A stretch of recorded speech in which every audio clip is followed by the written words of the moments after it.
Вообще сіздің опытыңыз бар ғой, мен үйленейін деп жатыр едім. Қай қыз дұрыс, мына қыз ба или мынау ма? Осы екеуінің біреуісін көрейін деп жатырмын. Мынау болмайды. Мынауың көкбет қой. Мынаның көкбеттігі бетіне шығып тұр ғой. Мынау сен ертең түтіп жей. Әйел адам деген бар ғой, ондай болмау керек. Әйел адам деген нәзік болу керек.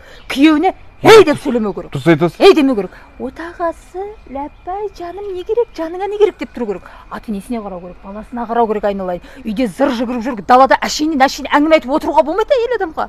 Үйінде тамағы дайын, күйеуі не айтады, соның бәрін жасап отыру керек қой, түсіндің бе? Ондайсыз болмайды. Тоқтай тұр. Әй, не? Ой, осы қазанды мен көтеріп кетем ба?